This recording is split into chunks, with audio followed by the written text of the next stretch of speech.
Hello student, welcome to EPG Pathsala. I am Dr. Vishwanath Tiwari from Central University of Rajasthan. Today I am going to talk about module that is energy currency of the cell, and this has been taken from a paper Thermodynamics of Living System and Bioenergetics. So what is the objective of this module? So we will discuss about different energy currency of the cell. We will also discuss what is a utilization of ATP, GTP, UTP and any other NTPs. We will also discuss about other high energy compounds like phosphoanhydride, phosphoesters, acyl phosphate and thioester. So based on this module is divided into following section.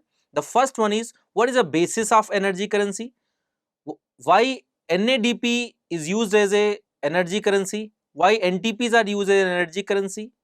Then we will discuss why NTP is giving energy, and we will also discuss why high energy compounds or high energy currency are utilized in the cell.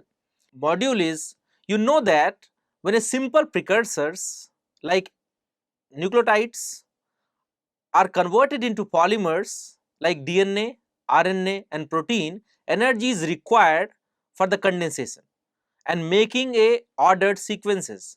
So precursor for the DNA and RNA synthesis are nucleotides, triphosphates, and polymerization is result into the cleavage of phosphoanhydride linkage that is present between alpha and beta phosphate, which result into the release of pyrophosphate, that is PPI. So the molecule which transfer to the growing polymer in these reaction are adenylate such as AMP, guanylate such as GMP, cytidylate or uridylate in the case of RNA. But deoxyanalogues such as TMP are utilized in the DNA synthesis.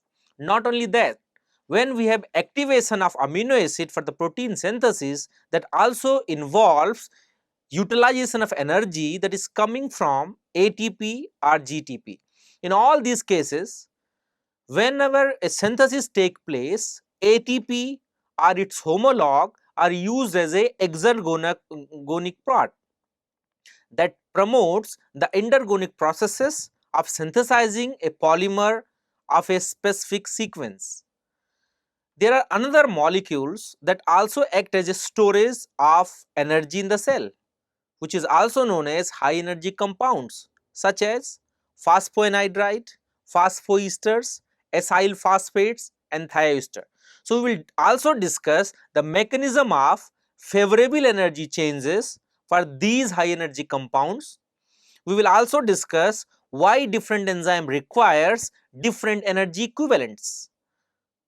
In this module, we will also discuss what is the difference in the delta G and other changes in different high energy compounds. We will discuss how nucleotide triphosphates or NTPs are used as energy currency.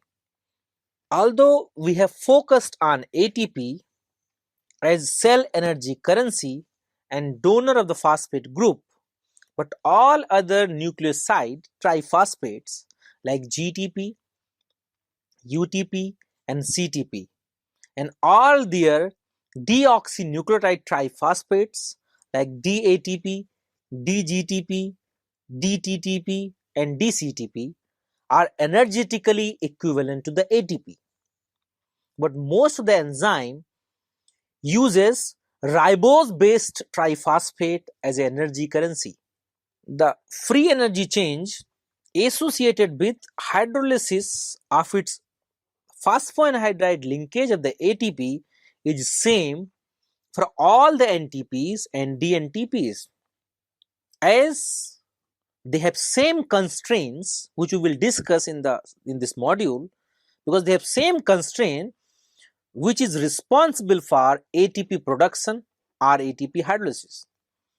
During the various biological function, these other nucleotides are generated and maintained as nucleoside triphosphates by phosphate group transfer to the corresponding nucleoside diphosphates, that is known as NDCPs and monophosphate. like NMPs. For example, ATP is triphosphate, ADP is diphosphate, and AMP is monophosphate. ATP is the primary high energy phosphate compound produced during the catabolism, for example, in the glycolysis, oxidative phosphorylation, in photosynthesis, and photophosphorylation. Several enzymes carries phosphate group from ATPs and transfer to other molecules. They may take phosphate group from other NTPs. The delta G change for the hydrolysis of other NTPs are same as the ATP. Therefore, conversion of one NTP into another have delta G of 0. Therefore, they can be interconverted, or you can say, because Gibbs free energy change is 0, so they are existing in the equilibrium. Enzymes that involved in the reaction are nucleoside triphosphate adenylate kinase that convert nucleoside into the nucleotide. And you can see here is the equation shows nucleoside triphosphate when interact with the AMP, it is converted into nucleoside diphosphate and ADP. So you can say that this enzyme is involving in interconversion of different NTPs. Similarly, we have another enzyme that is nucleoside diphosphate kinases that catalyzes exchange of phosphate group between different nucleoside diphosphates. The activity of this enzyme, nucleoside diphosphate kinase, maintain an important equilibrium if you remember the TCA cycle, where GTP is produced in the TCA cycle and it is converted into the ATP with this kinase enzyme. So therefore, we have sufficient enzyme that playing role in the interconversion of NTPs. Therefore, either will produce any type of NTPs, they all are equivalent in terms of energy production, in terms of utilization, but still different enzymes require different NTPs. We will discuss it into the details in the coming section of this module. The nutrient which contain energy in low energy covalent bond that are not useful to do most of the kind of work in the cell. These low energy bonds must be translated into high energy bonds to perform a specific energetic function, and this is the what the function of NTPs or ATP is. A continuous supply of ATP is so crucial that if a protein that is used for ATP production, if it is inhibited, if it is attacked, then a person is dies within the minute. And such example, if you remember, is cyanide compound. They will inhibit cytochrome oxidase, that is complex 4, and inhibit the ATP synthesis.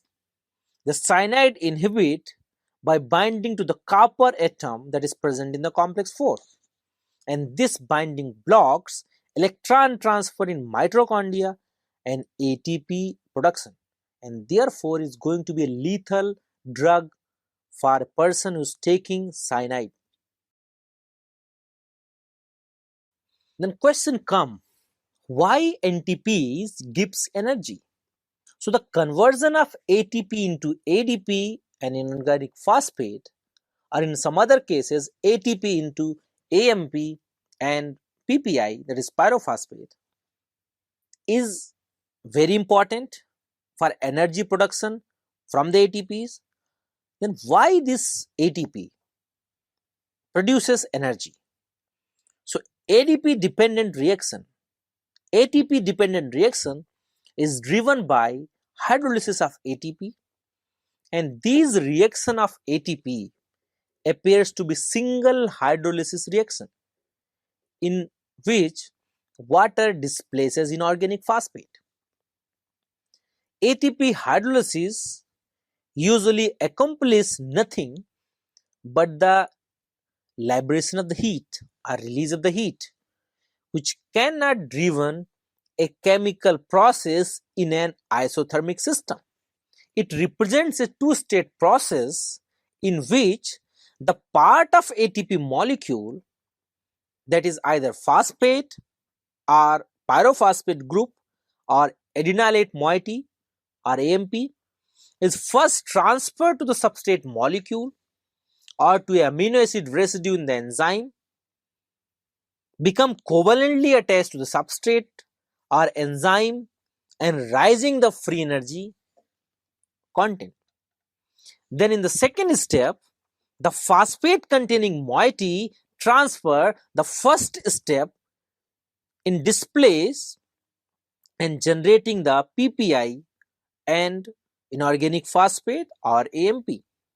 Therefore, you can say that ATP participate covalently in the enzyme catalyzed reaction in which it contributes the energy. One such example is hexokinase, where ATP is used and its phosphate is transferred to hexokinase, and then the phosphate carried by the hexokinase is going to transfer to the glucose and glucose 6 phosphate is produced. ATP hydrolysis, as you know, is a favorable process. So what is the reason that makes ATP hydrolysis favorable? So the first reason, if you remember the structure of ATP, they have many negative charges, and that negative charges create electrostatic repulsion within the ATP. So when ATP 4 minus, or simply you can say ATP, is broken into ADP and PI, then that result into reduction of electrostatic repulsion. And if there is a reduction of electrostatic repulsion, that makes charge separation. So the hydrolysis of ATP is a favorable process. The second point is the product of ATP hydrolysis is ADP and inorganic phosphate. So inorganic phosphate, as it produced from ATP, get resonance stabilized, in which each of the 4 phosphate oxygen bonds have same degree of double bond character. So once the one product, that is inorganic phosphate, is get resonance stabilized, it will enhance the stability of the product. That makes this process favorable. And the inorganic phosphate have hydrogen ion which is not permanently associated with any one of these oxygen. So that stabilizes overall negative charge that is created during resonance of inorganic phosphate. So the third point is the second product which is produced by ATP hydrolysis is ADP.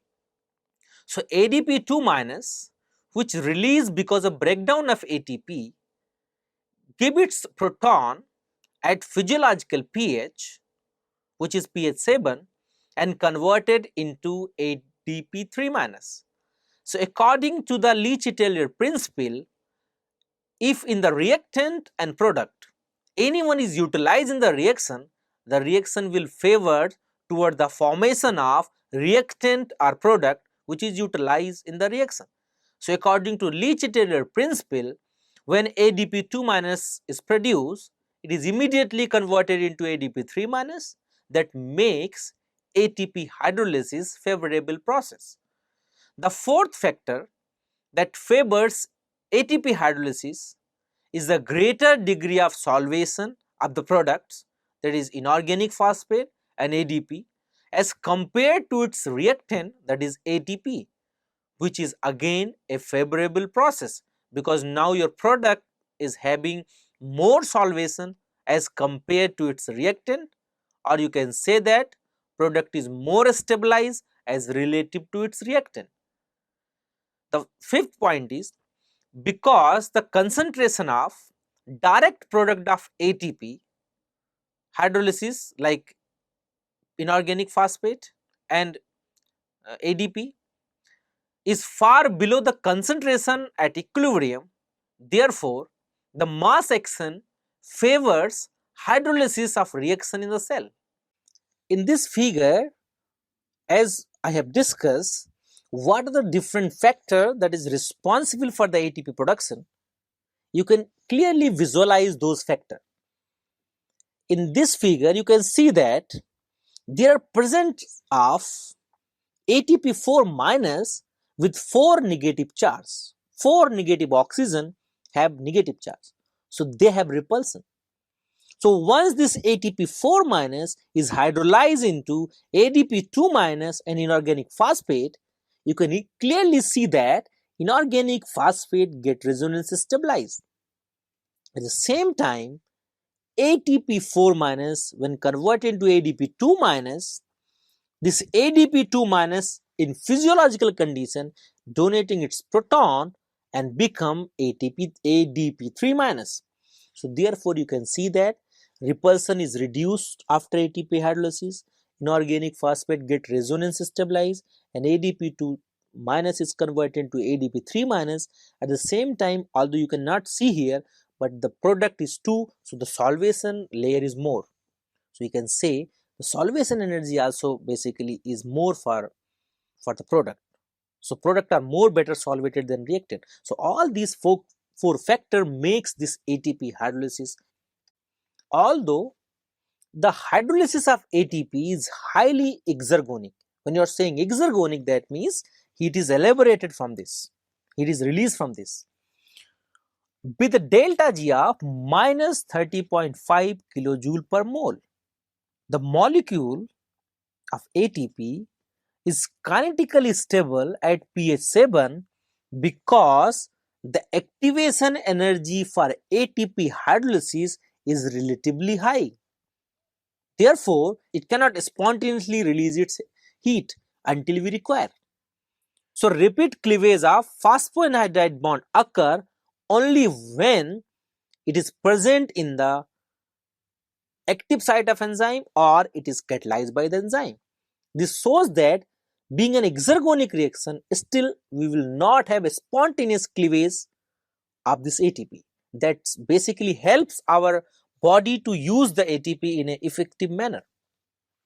The free energy change of ATP hydrolysis is minus 30.5 kilojoule per mole under standard condition, but the actual free energy of hydrolysis in the living cell is very different because the cellular concentration of ATP, ADP and PI are not identical, or you can say they are much lower than 1 moles as present in the standard condition.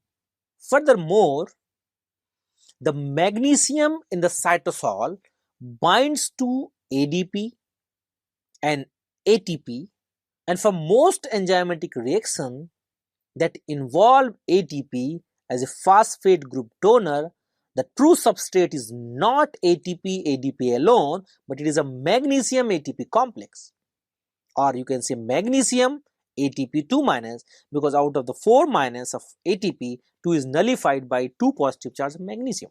So the relevant delta G for magnesium ATP complex hydrolysis in the intact cell is denoted by another factor that is known as delta Gp or phosphorylation potential, and it has a value more negative to the delta G of ATP hydrolysis.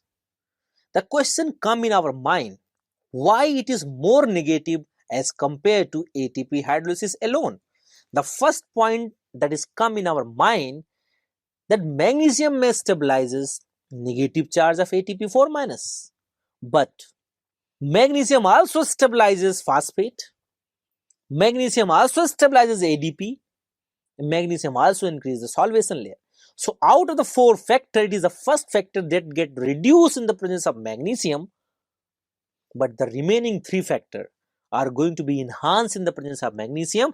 Therefore, the presence of magnesium the ATP hydrolysis is relatively more favorable as compared to its absence. Some process directly hydrolyzes ATP or GTP. For example, non-covalent binding of ATP or GTP followed by hydrolysis to ADP into or GTP and PI can provide energy to cycle some protein between two conformations and its mechanical movement. This occur in muscle contraction, in the movement of enzyme along with the DNA and ribosome along with messenger RNA. The energy dependent reaction catalyzed by helicases, RAK protein and some topoisomerases also involve direct hydrolysis of phosphoanhydride bond of NTPs. The GTP binding protein that act in signaling pathway directly hydrolyzing GTP to drive the conformation changes that terminates signal triggered by hormones or other extracellular factors.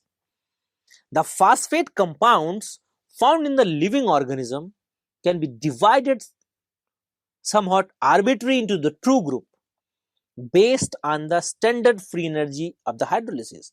The high energy compound which is having delta G more negative than minus 25 kilojoule per mole or low energy compound which is having less delta G negative. The breaking of all chemical bonds require an input of energy. The free energy released by hydrolysis of phosphate compound does not come from a specific bond that is broken. It results from the product of the reaction having a lower free energy content than the reactant. That means you can say that your reactant having more energy and product have less energy. So what will happen with the additional energy? So that additional energy is released in the form of heat, is released in the form of delta G. So for the simplicity, we can sometimes use the term high energy phosphate compound when referring to the ATP or other phosphate compound with large negative standard free energy of hydrolysis. As in the evident from additivity of free energy changes of sequential reaction, any phosphorylated compound can be synthesized by its coupling to the breakdown of other phosphorylated compound with more negative energy of the hydrolysis. And this is a basis of a coupled reaction where a reaction which is not possible, that is endergonic, can be made possible by its coupling with an exergonic counterpart. Although all the NTPs have its delta G same, but different enzymes require different NTPs because of differences in the NTP binding pocket that is present in the enzyme. After discussion of NTPs as energy currency and why they are giving energy, let's have discuss other high energy compounds. So along with the phosphoanhydride, we also have phosphoester linkage containing compounds like phosphoenol pyruvate, acyl phosphate like 1,3-bisphosphoglycerate and thioesters like acetyl coenzyme. In all these phosphate releasing reactions like ATP, 1,3-bisphosphoglycerate, phosphoenol pyruvate and phosphocreatine, there are several resonance forms available for inorganic phosphate and its stability as relative to its reactant, which contributing to its large negative free energy chain. So in general way you can say that although in most of the cases it is a phosphate that release, but if the phosphate is not released, the product which is released is going to have more resonance stability that favors this large negative free energy chain for this high energy compound. The first high energy compounds other than the NTP is phosphocreatine. In phosphocreatine, as you can see in the structure, they have phosphate oxygen nitrogen bond that can be hydrolyzed to generate free creatine and inorganic phosphate. The release of phosphate and resonance stabilization of creatine makes the reaction favorable. Another word, you can say that the phosphocreatine produces creatine and phosphate. It is well known that phosphate undergoes resonance stabilization, but here the second product, that is creatine, is also undergoes resonance stability. So both the product are resonance stabilized. Therefore, the free energy chains for phosphocreatine hydrolysis is large and negative, and they have minus 43 kilojoule per mole. The muscle of the body function by using ATP for muscle contraction and relaxation. When a molecule of ATP is used in the contraction process, it is hydrolyzed to ADP, an inorganic phosphate. The muscle have limited supply of ATP, which is quickly used for muscle activity. So they need to generate ATP. One way to generate ATP is the use of creatine phosphate or phosphocreatine, which is a stored high energy compound in the muscles. So the phosphocreatine, how it is created in the muscles? So the phosphocreatine is formed from part of three amino acids. The first is arginine, second is glycine, and third is methionine. It can be synthesized by formation of guanoacetate from arginine and glycine in the kidney, followed by methylation by S-adenosylmethionine to creatine in the liver, and phosphorylation by creatine kinase, where ATP is required, to phosphocreatine in the muscle.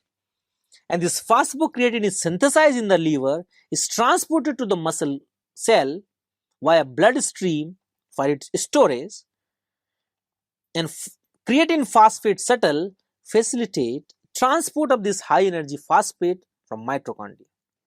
It can anaerobically donate phosphate group to ADP to form ATP during the first 2 to 7 seconds, followed by intense muscular or neuronal effect. Therefore, you can say that phosphocreatine is important for muscle function. The excessive ATP can be used during the period of low effect to convert creatine to phosphocreatine. The reversible phosphorylation of creatine is catalyzed by enzyme creatine kinase. So the presence of creatine kinase in blood plasma is indicative of tissue damage and is used in the diagnostic of muscular dystrophy such as myocardial infarction when it will take place in the heart muscle.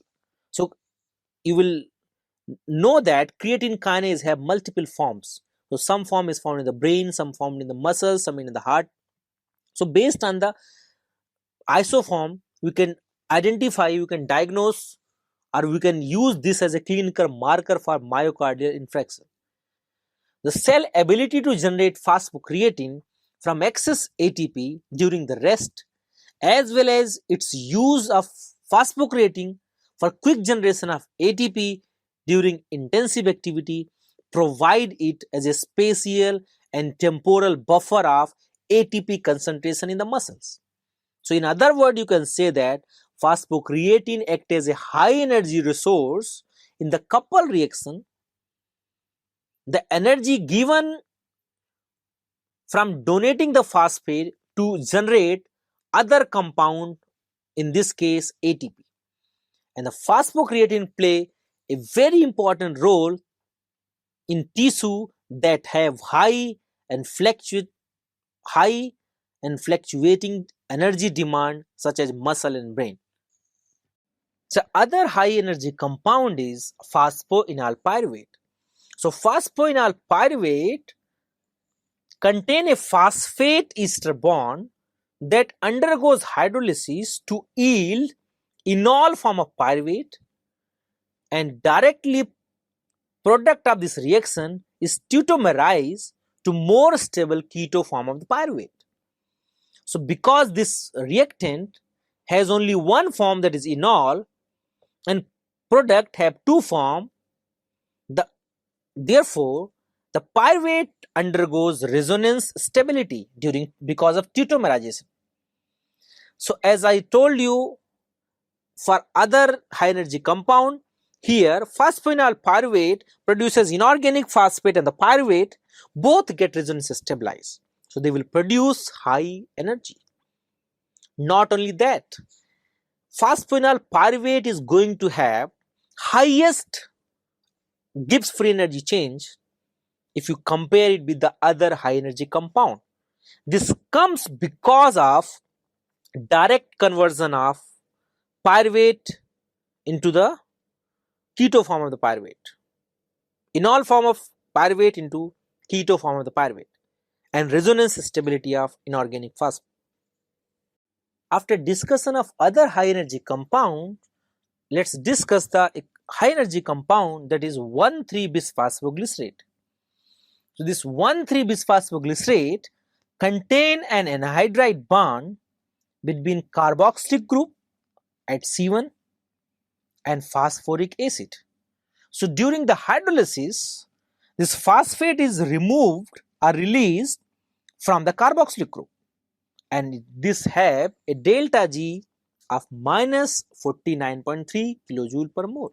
So what happens in this reaction, when H2O is added across the anhydride bond of 1,3-bisphosphoglycerate, inorganic phosphate is released and produces 3-phosphoglyceric acid, which immediately loses a proton from its carboxylic ion and produces 3-phosphoglycerate.